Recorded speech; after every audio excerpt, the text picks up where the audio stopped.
2013년 5월 16일 웨키티 시간입니다. 우리가 함께 듣는 찬양은 날마다 숨쉬는 순간마다 라는 찬양입니다.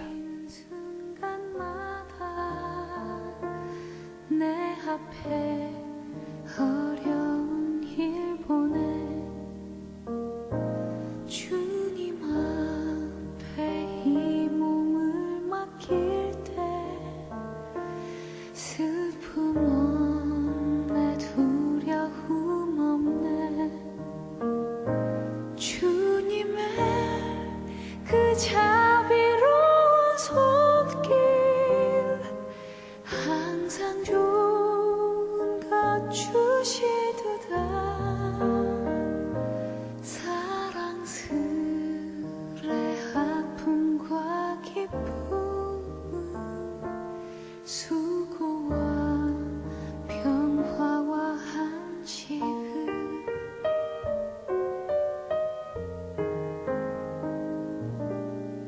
날마다 주님 내 곁에 계셔 자비로 날 감싸주시네 주님 앞에 이 몸을 맡길 때 힘주시네 위로함 주네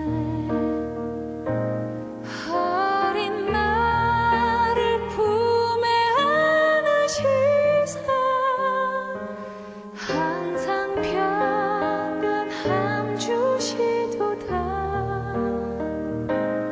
내가 살아 숨을 쉬는 동안 살피신다 약속하셨네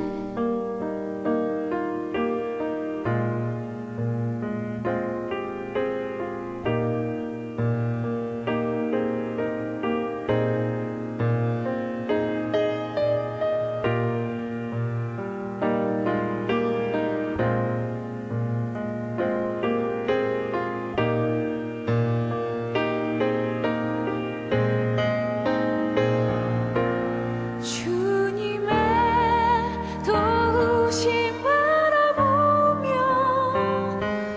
모든 어려움 이기도다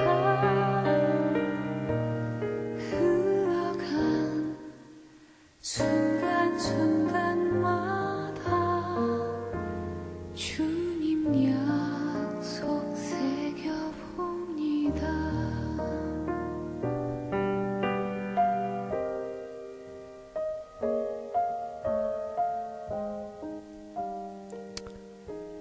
수고와 평화와 안식을 하나님 아버지 감사합니다.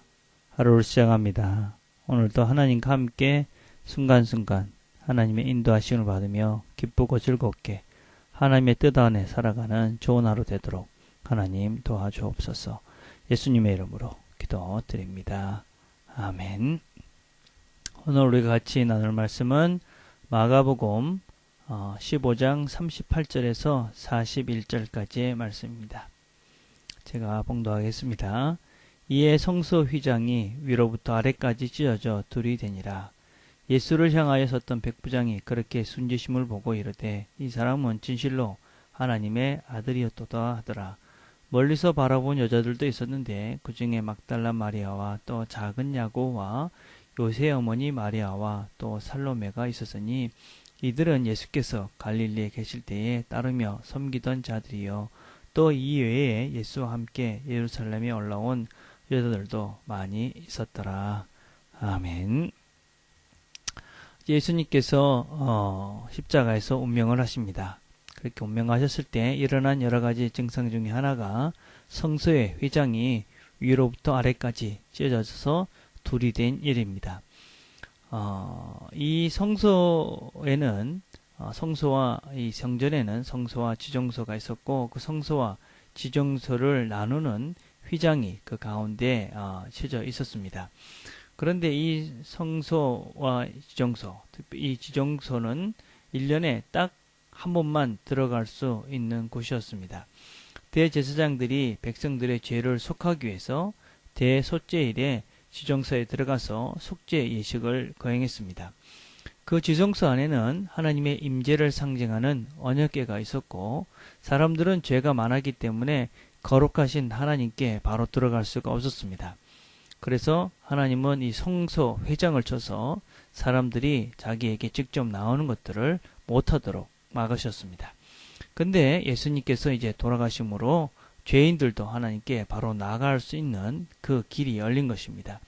그래서 하나님께서 주님께서 돌아가심으로 인해서 사람과 하나님 사이에 가로막혀 있던 이 회장을 여심으로 이제 우리도 주님 앞에 바로 나갈 수 있는 길이 열린 것입니다.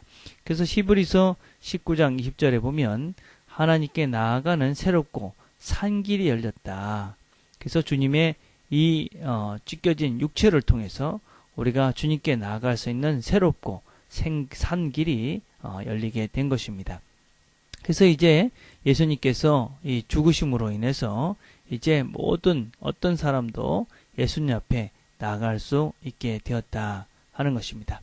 그래서 이제 예수님이 죽고 나시고 난 다음부터 이 신약 시대에는 주를 믿는 모든 사람들이 하나님께 직접 나아갈 수 있는 제사장이 될 수가 있습니다. 그래서 구약 시대에 있었던 모든 구약의 제사가 폐지되었습니다. 구약 시대에는 성전에서 자신의 죄를 대신하기 위해서 짐승을 잡아서 그 피로 하나님께 드림으로 자신의 죄를 대속할 수가 있었습니다. 근데 이제는 더 이상 그렇게 할 필요가 없게 됐죠. 왜냐하면 주님께서 우리를 위해서 피를 다 흘려주셨기 때문에 더 이상 짐승의 피로 제사를 드릴 필요가 없게 되었습니다. 그리고 구약 시대에는 이 아론과 레위인 후손들만이 제사장이 되어져서 백성들을 대신해서 하나님께 제사를 드렸습니다. 그러나 이제는 주님께서 친히 모든 인류를 위한 대제사장이 되었기 때문에 아론의 자손들만이 제사장이 될 필요가 없게 되었습니다. 그리고 구약 시대에는 성막이나 성소에서만 하나님께 제사를 드렸습니다. 그러나 신약 시대에는 성전의 원형이신 그리스도께서 오셨고 그리고 더 이상 성전이 필요 없게 되었습니다. 주님께서 이전 종교 지도자들에게 그 당시 유대인과 바리새인들에게 너희가 성전을 헐라 그리하면 내가 사흘 만에 이를 다시 세우리라 그렇게 말씀하셨습니다. 이 말은 이제 더 이상 구약 시대 하나님의 임재를 상징하던 이 성전의 제도가 사라지고 부활하신 그리스도를 통해서 새로운 성전이 완성될 것을 의미하고 있습니다. 그래서 성소의 회장이 찢어짐으로써 제사장 제도도 필요 없게 되었고 제사 제도도 필요 없게 되었고 성전에 이런 에서 예배를 드려 제사를 드리는 옛 언약의 종교 제도가 완전히 폐지되어진 것을 의미합니다. 그래서 이 성소의 회장이 찢어진 것은 어떤 인류의 구원 역사에 아주 중요한 의미를 가지고 있는데 무엇보다도 이 사건은 주님의 죽으심으로 인해서 이 사람들이 죄인들이 직접 하나님께 나아갈 수 있는 길이 열리고 그리고 모든 성도들이 제사장이 되는 새로운 시대가 열렸다 하는 것을 우리에게 가르쳐 줍니다. 그래서 우리 모두는 하나님께 바로 나아갈 수 있는 자가 됐다 하는 것입니다. 두 번째는 옛 언약의 종교 제도가 폐지되고 이제 새로운 언약 그래서 예수를 믿음으로 구원을 얻는 이런 새로운 언약의 시대가 시작되었다 하는 것을 의미하고 있습니다. 그래서 우리는 이 찢어진 휘장을 지나서 하나님께 담대히 나아갈 수 있습니다. 이 진리를 깨달은 사람은 하나님께 나아갈 수 있다는 것을 알게 된 사람들은 하나님의 이름으로 예수의 이름으로 담대히 하나님 앞에 나아가서 그래서 자신의 죄를 직접 고할 수 있게 됐습니다. 그리고 이 진리를 깨달은 사람들은 주님 안에서 맺어진 새 언약을 통해서 세상을 구원하기 위한 제사장의 역할을 감당할 수 있습니다. 그래서 우리가 세상을 위해서 중보하고 기도하고 그래서 세상이 하나님께 나아갈 수 있는 그 길들을 우리가 열어가는 일들을 우리가 감당할 수 있게 되었습니다. 또 이 진리를 깨닫고 안 사람들은 유대 종교자들처럼 심판을 받기 위해서 외식과 형식의 종교 생활을 하는 것이 아니라 회개하며 하나님께 나가는 것입니다. 그래서 하나님의 사랑과 은혜 때문에 내가 하나님을 위해서 거룩한 영적인 걸음들을 걸어가게 되는 것입니다. 그래서 우리가 이 휘장이 찢어짐으로 인해서 우리가 하나님께 담대히 나아갈 수 있는 존재가 되므로 인해서 우리는 하나님의 그런 직접적인 은혜와 또 하나님이 직접적인 우리에게 베풀어 주신 사죄의 은총을 누리며 그렇게 살아갈 수 있는, 직접 하나님 창조주신 하나님과 직접 교제하면서 살아갈 수 있는 그런 놀라운 축복들을 우리가 누릴 수 있는 존재가 된 것입니다. 그래서 우리가 이런 축복을 받은 자답게 엄청난 이 축복을 받은 사람들처럼 우리가 이 엄청난 축복을 누리며 살아야 합니다. 그래서 날마다 주님께 나아가 이 천지를 만드신 하나님께 나아가 우리의 죄를 고백하고 또 우리의 소원함들을 아뢰고 또 하나님의 뜻을 알고 그래서 하나님의 뜻을 이루며 살 수 있는 존재가 된 것이 바로 이 신약시대 하나님을 믿는 하나님의 선택받은 백성들이 누리는 축복이다 라고 할 수 있습니다. 그래서 성전의 휘장이 찢어졌다 하는 것은 바로 우리가 하나님께 바로 나아갈 수 있는 새로운 길들이 열린 것이다 하는 것을 우리에게 가르쳐주고 있습니다. 자, 본문에 우리 또 하나만 살펴보자면 우리 본문에 보면 예수님께서 죽으실 때 끝까지 갇혀있던 여러 여인들을 성경은 소개를 하고 있습니다. 오늘 본문에 보이고 있는 사람들, 주님이 끝까지 함께했던 사람들, 그 사람들을 다 여성들이 다 주님과 함께했다. 그렇게 성경은 우리에게 증언을 하고 있습니다. 여러 마리아, 또 예루살렘에 올라온 여자들이 많이 있었다. 그렇게 성경은 기록을 하고 있습니다. 왜 성경은 이 여인들이 많이 주님을 따랐을까? 또 왜 여인들이 많이 따랐다는 것을 기록하고 있을까? 한번 생각해 볼 필요가 있는 것 같습니다. 아마 그 당시에 여인들은 정말 힘없고 가련한 자들이었습니다. 특별히 주님을 따르던 많은 여인들은 홀로 됐던 과부였던 자들입니다. 전혀 의지할 수 없던, 의지할 것들이 없던 사람들이었습니다. 그런 사람들이 주님의 마지막을 끝까지 함께하고 있습니다. 어떤 면에서는 우리가 삶을 살아가면서 약한 것이 바로 힘이 될 때가 참 많이 있습니다. 이런 말이 있습니다. 못생긴 나무가 산을 지킨다. 울퉁불퉁 자랐기 때문에 어떤 면에서 그 나무를 베어가지 않고 나눠서 그 나무들이 산을 잘 지키고 있다는 것입니다. 어떤 면에서는 잘 자라고 또 바로 곱게 서 있었기 때문에 필요해서 사람들은 다 잘라가지만 울퉁불퉁 이렇게 저렇게 못생긴 것들은 남겨두어서 그 산을 지킬 수 있는 존재가 된다라는 것입니다. 주님을 끝까지 따랐던 이 여인들은 사실은 아무런 힘도 없고 연약한 자들이었습니다. 그래서 그 당시에 별로 관심의 대상이 될 수가 없었습니다. 남성들이 만약에 주님을 끝까지 했다면 아마 그들은 체포됐을지도 모릅니다. 그러나 여성들은 정말 힘이 없고 연약한 존재고 별로 세상에서 그렇게 뭔가를 할 수 있는 존재라고 인식하지 않았기 때문에 아마 로마의 군인들, 유대인들, 또 이 장로들도 이 여인들을 그냥 놔뒀던 것으로 볼 수가 있습니다. 그래서 여인들은 끝까지 주님의 마지막을 같이 할 수 있게 되었습니다. 어떤 면에서 큰 축복이었지요. 그래서 이들은 주님의 마지막을 보았고 또 장사 지내는 것까지 다 보았고 그래서 마지막 그 가신 길들을 다 보았을 뿐만 아니라 그리고 급하게 장세를 치르고 난 다음에 향료를 붓지 못한 것을 기억하고 그 안식이 지난 첫날 주일 아침에 주님을 만나러 갔다가 부활의 주님을 제일 처음 만나는 그런 놀라운 축복도 누리게 되어집니다.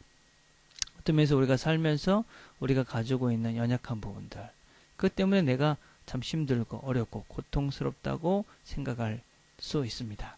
그러나 종종 그것이 우리에게 무엇보다 더 큰 축복의 통로가 될 수도 있다. 내 연약함이 하나님의 강함이 돼서 사용될 수도 있다는 것을 우리가 잘 명심했으면 좋겠습니다. 부족하지만 어쩌면 그 약한 것이 세상을 살리는데 사용될 수 있다 하는 것입니다. 주님도 십자가에 죽으셨습니다. 세상에 보기에는 정말 연약하고 아무런 힘이 없어 보입니다. 그러나 그것이 세상을 살리고 우리를 구원했습니다. 마찬가지로 여인들도 연약하기에 끝까지 주님의 뒤를 따를 수 있었고, 아무런 가치 없이 보이기에 주님의 뒤를 쫓았고, 마지막까지 함께했고, 그 사람들이 결국은 부활의 주님을 만나고 새로운 인생을 살아갈 수 있는 그런 영광스러운 축복을 얻게 되어집니다. 약한 것이 큰 힘을 발휘할 수 있다. 우리의 약한 것을 통해서 하나님이 영광을 거둘 수 있다. 라는 것을 명심하시고 오늘 나의 약함을 자랑할 수 있는 그런 좋은 하루가 되기를. 그래서 담대히 주님 앞에 나가서 나의 작은 약한 또 연약한 부분들을 사용해 주시기를 간구하며 하나님을 기대하며 사는 그런 하루가 되기를 간절히 바라겠습니다. 기도하겠습니다. 하나님 감사합니다. 오늘도 주께서 죽으심으로 우리에게 하나님께 나아갈 수 있는 새 길, 또 산길을 열어놓으셔서 참 감사합니다. 우리가 엄청난 축복을 받은 자들인데 그 축복을 잘 누리며 살아갈 수 있도록 담대히 날마다 주님 앞에 나아가 우리의 연약함을 통해 일하시는 하나님을 경험하며 살아갈 수 있도록 하나님 축복해 주옵소서. 예수님의 이름으로 기도드립니다. 아멘. 오늘 우리가 아침에 같이 묵상해 볼 것은 나는 하나님 앞에 담대히 나아갈 수 있는 특권을 얼마나 누리고 있는가. 우리가 엄청난 축복을 받은 자들인데 이 축복을 얼마나 누리고 있습니까? 또 내 연약함을 사용하실 하나님을 얼마나 기대하며 하나님께 나아갑니까? 오늘도 하나님을 기대하며 하나님께 나아가는 저와 여러분들이 다 됐으면 좋겠습니다. 또 오늘 우리가 같이 기도할 것은 목요일은 여러분의 가정들을 위해서 기도하는 날입니다. 다른 형제 자매들을 위해서 기도하시고 또 약하게 보이는 면들이 있다면 그분을 놓고 하나님 이런 약한 것이 있는데 고치시고 또 이것을 통해서는 영광을 거둬 주옵소서. 이렇게 여러분의 가정을 위해서 기도하는 시간들을 가졌으면 좋겠습니다. 개인적으로 기도하는 시간